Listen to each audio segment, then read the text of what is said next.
And we back, y'all, like we never left. What's up, bro? What's going on, man? How you doing? Man, uh, we dressed the same, but we're gonna this part two of love and sports, and we're gonna talk about the other side of love and sports. So, part one, we kind of dove into marrying for love and what you look for in a partner and all that good stuff. But here's the other side of this. We want to talk about why athletes go broke. Why athletes go broke? Why they go broke? All the above. All the above. Like I said, and obviously some of that is love. Sometimes it's love that chooses, that you have money problems. So we're gonna do a warm up rep for this one too. For part two, Okay. is that tell me one thing that you found out as an athlete when it came to money that you thought was like, oh, okay, well, I'll be good here. So tell me what's the one thing you found out you're like, I'll be good. I'll be good with this money, but it's like, oh crap, I got to pay taxes, all this. So what's the one thing you found out like that's a fable when it comes to money in sports? Money in sports. Well, I didn't know when you go to different states that certain states tax more. Mm-hmm.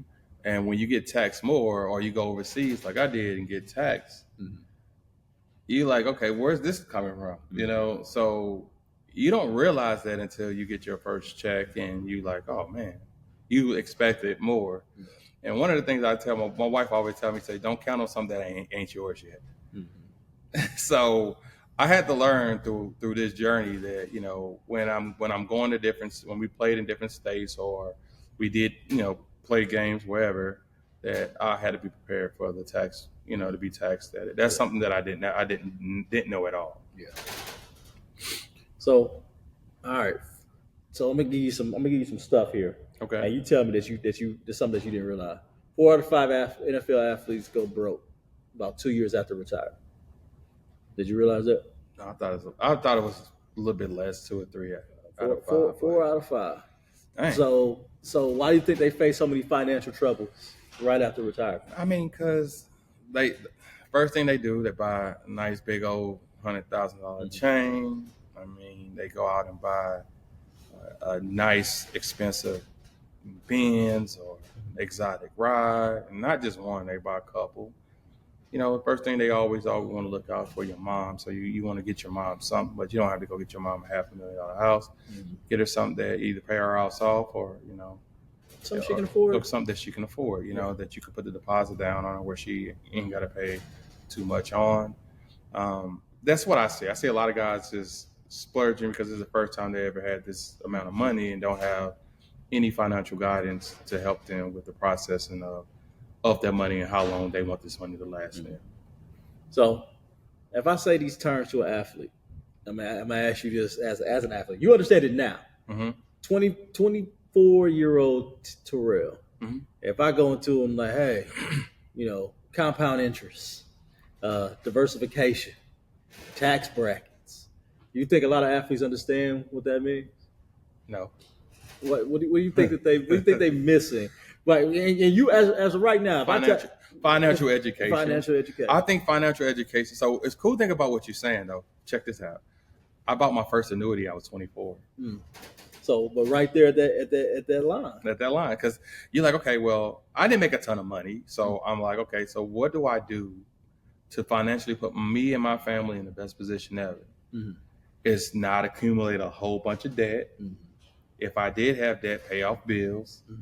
And the next transition was to find myself an annuity or something that I can make that compounded interest off of my bread. So, yeah, I'm not the richest guy on the planet. I didn't sign a big crazy contract, but when you look at football and sports, most of the guys that's playing football, like you say, are broke. So, you think most of them? Let's be honest. Most of them know how to buy groceries. You go from in college as a football player, here's everything. All right, we're gonna feed you here 3 days. You're gonna eat breakfast, eat lunch. We got all this stuff. We're gonna feed you food. Where it's all right, now you got a house full of people. You got your boys, you got your mama, got all your friends, you got everything there. Now you got to go buy. Here's your grocery bill. Here's the light bills. Here's all these things that you expect someone else to pay. Right. With your money. Like, so do you feel like athletes need to make sure that they're aware of everything that's coming out, or do you feel like they do need to have someone that they can trust with the money? So, like we said in previous episodes, right? You know how everybody has an itinerary, right? Yeah. They got to be told what to do. I think a lot of these young athletes need someone to structure their financial or give them an allowance on their finances, because if they don't have a structure or someone guiding them in the right direction, far as telling them exactly how to spend their money, like you said, 4 out of 5 gonna go broke every single time, because they're gonna see other guys who's making $60 to $70 million roll around in Rolls Royce, and guess what they're gonna want to go buy? That's all they want. That's all they see. I want a Rolls Royce. I want the black one. He got the gray one. I want the black one. Go get you a Raptor and be happy. Go get you a Ram truck. Represent. Like, I mean, that's just. I mean, I just say, man, be honest. Like, when you're looking at this big picture of finances, you just got to be really strategic, have a budget, have a plan, and have the right people in your circle. Yeah, everybody know that you got a lot of money at that moment, but we all know that money don't last long. And once it's gone, what are you going to do? And nobody's there to help you. So you got to make sure you always be a little bit selfish, and find a team of people that's going to help guide you in the right direction and help put those finances together and put them away for your future. Because once all those friends find them a woman and realize that they ain't getting your money, they gonna go work. Trust me. Or if you got enough money to provide for your homeboys, to put them to school, do something positive for them, I say, rock with that. I would do something like that. Or we gonna go to community college. I ain't paying for your university. Nah, I don't care how much money I got. Do a trade. We show you how to do a trade. I'm gonna take. If you want to do broadcast or influence or anything in social media, hey, you want to help me move forward, and we help each other, and you can branch out from there. Let's do that. So, and the thing is though, like I said, and even having these friends, because I think we talked about before, we're having a no person. Because what you're gonna have is bad investments. Correct. So for everything that we just talked about, we brought up those words that the tax bracket, the compound interest, the diversification. Diversification is the one that's going to get people, because they hear it and they feel like they know what it is. But here's the bad investments that you need to diversify your funds on. We're gonna buy a nightclub. Yeah. We're gonna buy a restaurant of all diversification. We diversifying your funds. Or here go some, like my homeboy got an idea that we're gonna sit here and we're gonna sell guns, and we're gonna have we're gonna sell guns. We're gonna have our own liquor distribution. So you have, for everything that we talk about with diversification, how do they having a team? Like I said, well, it's all well and good to have a team. How do you know what's the right team? Because let's be honest, me and you, we have a small team, and our team don't look like us a lot of times, right? And we had to learn that, for everything that me and you are, that we got to have people who actually have a vesting interest in the success that we're starting with, not the success that we're going to get. Right. So how do we get athletes to understand that piece though? You got to. I mean, it's like, like my ideas and things that pop up in my head, right? What I always do, I make it clear, right? Yeah. I go over everything. I tell y'all exactly what I want, and we talk about it. We either say yes or no. We go back and forth, and it's just having a team that you can bounce ideas off of. And I think if you looking to move forward and you want to diversify your portfolio, you can't just say, I'm going to dump all my money in the stock market. I'm going to go dump all my money in crypto. I mean, you'd be crazy, right? So you take certain percentages of your money and you invest it in the stock market. You take what you can't lose in the crypto market. You go out and buy you some real estate. You go out and buy you some land. You go out and buy you some commercial properties. And then you say, okay, I'm diversified. Because if any avenue or any area goes down, you don't want to be like, oh man, all my money's stuck over there and I can't get it out. That market is down. You add to your position. You move on. Your real estate do well, you still live in a great life. You just most people don't know how to diversify, and they don't know what diversification looks like. So when you're talking about ETFs or options and stock and bonds and all this other stuff, most people are lost because most people are not educated on that financial literacy. So you just got to just know your stuff. I mean, there's other stuff that they're not educated in. They're not educated in insurance. Correct. And having life insurance and making sure those things are done properly. Make sure they have insurance on their bodies. Making sure that all their investments are insured. Because then people don't understand that you can actually do that as well. Hi, I'm Shane with Restore Hyper Wellness right here in Murphy, Texas. I'm proud to say we're partners with Grindhouse Sports Training just next door in Wiley. Now, Coach Washington over at Grindhouse Sports Training has done a phenomenal job at not just building out a business in the community, being a pillar in the community, but also being an inspiration to the young, talented kids that he trains each and every day. Now, last year, Coach Washington started a podcast, a Grindhouse podcast. The links are below. I encourage each and every one of you to go check this out, listen to it, like it, enjoy it. Coach Washington will walk you through his personal experiences, what motivates him, what made him what he is today, and why he's so effective at being a phenomenal leader to these young, talented individuals. Check out the podcast. We'll see you soon. You know, so, and I'm not rich. So Right. if having the right people around who can help you, making sure that you're taken care of and your family's taken care of, that's to me is the key. Because everyone doesn't have your best interest at heart. So I mean, it takes a long time to realize that some people just like, you know what, they here for me to make sure that we're good and things like that. I mean, we know personally with each other that, you know, you can deal with people who, you know, they'll take everything from you and stuff like that. But, you know, having people when you down and you need them right there, where you can just be like, hey, I need this. Hey, say less, just come. You know what I mean? And that's the hardest part I think about being an athlete is that when you're at the top, everybody's your friend. But that's a test, though. Yeah. What we just said. So if you need somebody while you got all the money, you got all the fame, and they're not there for you, that's your that's the example of saying that, hey, man, when you need them, they ain't there. They're not going to be there. Even when you give them all your money, if you don't give them all your money, they're not going to be there. So those are like little small. What I used to look for, little small signs, and I'll test a person. Not because I was playing pro, but I'm talking about way after I played pro ball. It's just like me just living life, and you start to realize that who got you and who doesn't have you.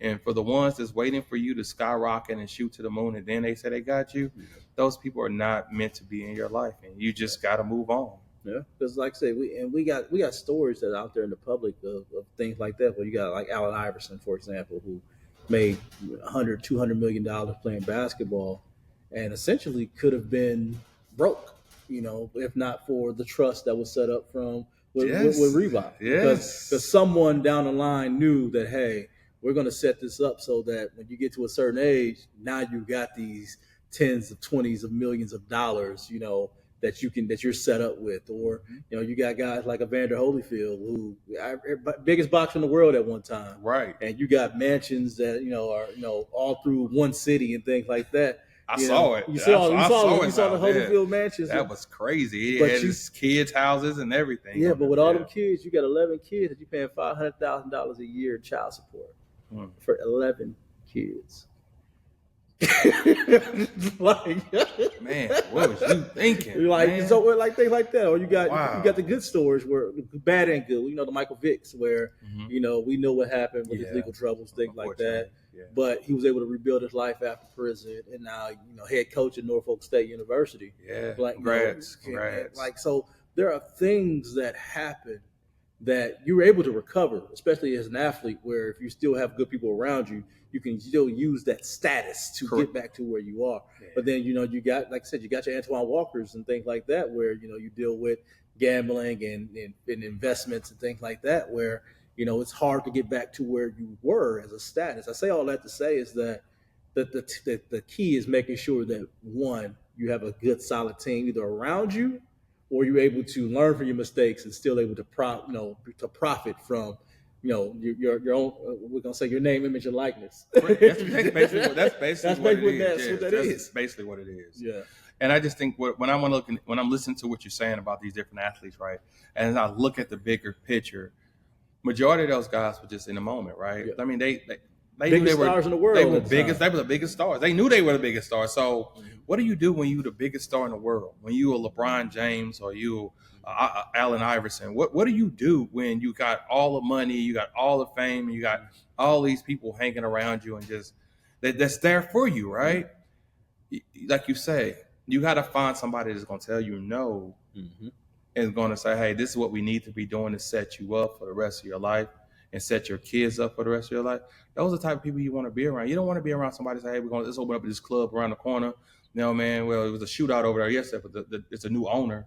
What do you think gonna happen when you become an owner? Do you think they're gonna quit shooting at the club? No, it's the same. It's the Same thing gonna happen. So you just gotta start really thinking this out and understanding, like, okay, how can I put my 200? How can I make my 200 million?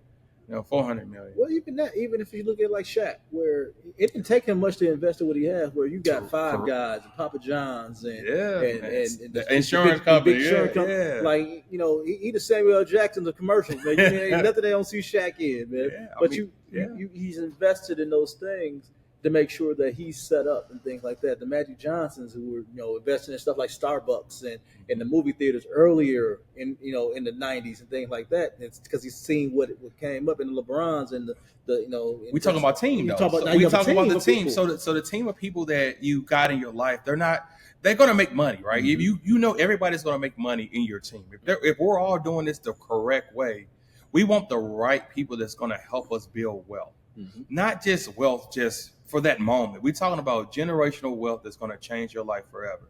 And the Shaquille O'Neals and the LeBron James and all these other guys. I mean, I remember I met a celebrity at a Wendy's. Man, I forgot his name. Basketball, Chauncey Billups. And he was at the Wendy's and he's like, yeah, I bought, I'm owner of, like, I want to say about 50 or 60 some Wendy's. Mm-hmm. And I was like, wow, like I didn't know NBA players even thought outside the box like that, along with NFL players. To see that and see these guys buying up all of this real estate and buying up all of these different restaurants and retail stores and things like that, man, that's big. We call that that's part of your portfolio, right? So you got a portfolio over here, you got some stock. And I remember one time I was looking at a video on Instagram that Shaquille O'Neal started. His first investment was in Google. He heard some guys in the airport talking about Google, so he ended up saying, you know what, let me do a little research on Google. And he invested some money into Google. He was like, man, I made more money than I made playing basketball in Google. Mm-hmm. Just to see that, like, it's like, okay, well, how do I mean, not saying everything gonna blow up like Google. I'm not gonna, this is not financial advice, I promise. No, don't follow this yet. But what I'm saying is that you do your research on things that you see. If you do make a 20%, if you do make a 20% or 30% investment of your own funds into something like that, and you do make 100% back on your investment, you take that other investment and invest it in something else. Now you playing with house's money. Now you good. You just gotta figure, you just gotta figure those things out. And I think that comes with make sure you got the right team for real. To me, if I have a financial planner or somebody that's giving them a finance, whether it's attorneys, CPAs, etc., is that if you can't explain it to me in dumbed down English to make me understand it, if you feel like you're just gonna use big words, that ain't the right investment for me. Right. Don't do something don't tell me something that I don't understand and things like that. But then it's making sure that I'm planning for my future too when it comes to that. So you think it's smart for you, Terrell, to make say $500,000 this year in the business that you have and then spend $495,000? No. Because you got to if you got to live below your means. So you got to be able to be like, all right, I can make $500,000 and I only spend $100,000. You know what I mean? Yeah. They call me Jason Pitts. I'm cheap as heck, bro. I'm not gonna even lie. I'm cheap as heck. But the cool thing about it is when I say, hey, I ain't got no cash, I don't got no cash on me. Mm-hmm. You gotta trust and believe that money is invested. Listen, I am. Like I said, but for the athletes, for people who listen, it's like sometimes it's okay to lease instead of buying. Sometimes it's okay to rent instead of buying if you ain't ready. Like you can't just go out here and just be like, I'm gonna spend all my money on.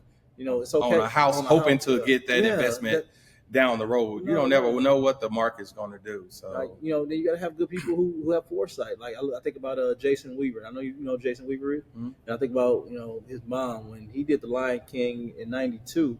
Instead of her taking the $2 million, her taking the royalties over the life of a product. Because now you see they're gonna redo this movie, they're gonna use this voice, they're gonna do all these things. How many times did they re-release it? Probably 3 or 4 times at this point. Mm-hmm. So I'm saying all that to say is that the money's gonna be there forever. Now your kids gonna get it, your kids are gonna get it, and things like that. And that's the part. That's the thing about us. And I'm going black here, y'all. That we want. I want my money right now. My stuff going in my mattress. I don't trust the people around it. We got to make sure that we're playing the long game. this is the only time in my life I'm ever going to see this much money. Yeah, Yeah, so it's the only time in your life. Remember, the people that win the lottery, right? Mm-hmm. They're broke within the 1 to 2 years, 3 years at the max. I'm bald if I'm with him. I'm bald. They go buy houses, cars, boats, like a whole bunch of stuff that you unheard of. And we call that just not having financial advice. I think sometimes when you do get a big lump sum of money, it's not wrong with taking that big lump sum if you got a plan for it. If you don't have a plan for it, I'm taking, that check every month or every 2 weeks or whatever it is, because I know for sure that you can figure it out what you're going to do once you start getting on a consistent basis. You got enough checks in the bank where you're not even spending the other money. You're just making plans for everything else. So I look at things different, man. I say, man, if I ever played 3 to 5 years in the league, bro, I would have been trouble, man. Yeah. I was going to be some trouble because I was going to have multiple business going at the same time while I played ball, because I was going to have all the right people in my circle that was going to help prep me and get me ready for the game and for what I needed to do playing football. But my team behind me was going to be, we're going to be like an all-star team. We're going to be like the Bulls back in the 90s, bro. Like, we was going to be we was going to be making that bank. So outside, so my career here, the Reaper did come knocking at my door, bro. Hey, I'm ready, yo. Hey, all right, man. I appreciate the opportunity, Coach. I love that. Hey, just remember, I'm always going to be a whoever. You know what I'm saying? So, yeah, I just don't think a lot of people, like you said, not prepped for it, don't understand it. They need advisors to kind of help them with this process. And it's nothing wrong with having somebody to tell you what to do with your money, because if you don't know what to do with your money, trust me, it's gone. Yeah. Like, if you don't have a plan, because money is like a tool. So I look at money like, okay, do I like my money just sitting in the bank account? The answer to your question is no. I don't want my money sitting in the savings account or no bank account, because evidently I can't grow it. So the only way I can grow it if I put it in places that's going to make me more money. Yeah, and with that, y'all, we gave y'all enough gems when it comes to the money. So we're gonna finish this with this one last rep though. So, what would be the one thing you encourage athletes to do before they retire to make sure that they're ready for, one, retirement, two, ready for what to do with their money after retirement? Set up a trust. Okay. Set up a trust. That way, the funds that you got in the trust can be a longevity for you and your family. You don't need all the money. You live within your means. If you're making millions of dollars, go buy you a $500,000 or $1 million house. That's all you need to buy. You don't need to buy no $14-15 million house. You don't need to have closets, soup closets. Soup closets. Man, I went to one boy's house, bro. His house was so beautiful. It was on the East Coast. Man, this dude had a freaking closet with his suits in it that was like, he just pick up a stick and just pull all the suits, and they just like, what color I want to wear today. Man, you don't need all of that, man, especially if you only got 14-15 million bucks in the bank account, man. I say, live within your means, create a budget, start yourself a trust, make your money grow legs, find a place where you can bring generational wealth back to your family. Don't say all your yes boys that's hanging out you just to kind of get a per diem. Kick them to the side, or just, if they don't have a plan, kick them to the side. If they got a plan, I say bring them together, figure out which one going to be strongest in whatever avenue you're trying to go. If it's music, make sure they know how to do engineering. If he know how to rap, he got his rap career culture going on. Hey, the chances of going in the rap game is really slim, with all this other crazy stuff going on. So I would just say, man, just find, if you got a team, man, don't isolate them, but empower them, man. I would say, to add on to that, make sure that your team, if you got places especially during the off season, you want to make sure that you can internship. You make sure that you can do an apprenticeship with someone, especially if it's a business that you're interested in.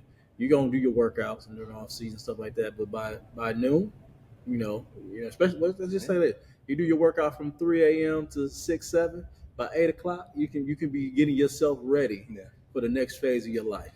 Like, and you're already up anyway most of the time. You're already doing those things. So you beat the punch. You say 3 a.m. So most cats don't understand that my day started about 4 or 5 o'clock in the morning. So, like, if you are a professional athlete and you really want this, I don't care what sport you play, and you really want this to be longevity in this career, whatever career you decide to take for sports wise, you have to build that up. But then if your crew is sleeping when you walking out the house and they sitting on your couch sleep, bro, that ain't it. That ain't it, man. They be working. They need to be following your suit, finding something to do, and y'all can kind of combo each other, kind of figure out different strategies that's going to take. When I leave the house, we leave the house. All y'all out there. First off, you ain't gonna be in my crib. If I leave the house, we leave the house. Yeah, so I just look at it differently, man. I think the reason why we got a strong team, bro, is because we all grind, man, and that's why we call it Grind House, because it's like we out here putting in work, and we know what it takes to be successful. When everybody else sleep, we already got 4 or 5 hours on everybody else. So people don't know, like I said, well, this is what we're doing right now. And, for everything that we do, I'm doing a little bit extra with this to make sure that we keep it rocking. We keep it rolling. No doubt. Make sure y'all got good content, good things to listen to, and good things that's gonna be coming in the future, because we building. We got some stuff coming y'all way. I hope y'all ready for it. It's gonna be pretty fun, man. I just want to say thank y'all for listening, man. Appreciate y'all. T, where can they find us, bro? Go to Grindhouse ST on all. Like, we got Instagram, Twitter, we got Facebook, Grindhouse Sports Training. Check us out. I mean, just click the like and subscribe to our channel. Share with others. We got some good content. We got a lot of great things about to go and pop out for us. So I say just tune in. Just take a quick look then. Just go ahead and just say that mug. So kind of every time we post a video, you can listen. You don't have to worry about listening on Facebook. We got Spotify. We got Apple Music. So you can't say, hey, man, I ain't heard from you. You know your job about 30 minutes away. Yeah. So just tune in and get a sneak peek on what we got going on over here. And we're gonna be there. Like that, y'all. We're gonna leave y'all with that. So to the next time, we see y'all, bro. Peace. This is Terrell Washington. Thank you for tuning in to the Grindhouse Podcast.